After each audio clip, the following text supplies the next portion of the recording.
37 years after a Utah death row inmate was first sentenced to die, a judge has now signed an execution warrant.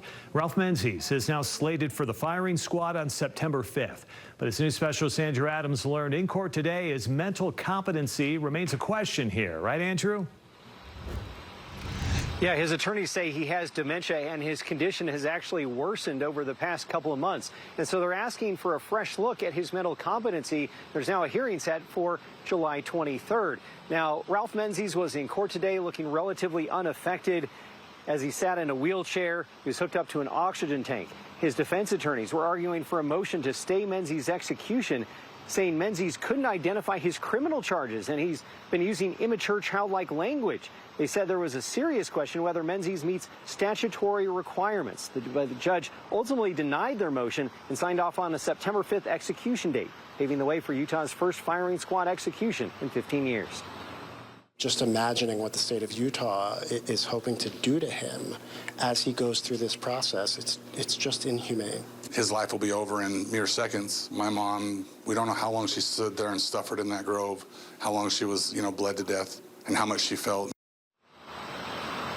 Well, Matt Hunsaker is the son of Menzies' victim, Maureen Hunsaker. In 1986, police said Menzies kidnapped her, killed her, and left her body in Big Cottonwood Canyon. Menzies was originally sentenced to die in 1988. 37 years later, Maureen's son is now 50 years old, and he says it's hard to swallow it's taken this long. Prosecutors say tonight that they don't believe that Menzies' competency requires a new look, but they'll still review the matter, and they'll come back with a formal response over the next 7 days. Back to you guys. All right, we'll see what happens here. Andrew Adams live tonight. Andrew, thank you. This will happen just more than a year after Utah's last execution. In August 2024, Tabron Honey was killed by lethal injection. The execution for Tabron Dave Honey has been carried out. Ralph Menzies will become the 9th person in Utah to be executed since the U.S. Supreme Court reinstated the death penalty in 1977. After the ban was lifted, executions steadily increased until 1999 and have been dropping since then. This year we'll see a higher number than in 2024, but it will still follow a trend over the last decade where fewer than 50 people will be executed. The number of death sentences have also dropped, which experts attribute to an attitude of growing reluctance for the punishment.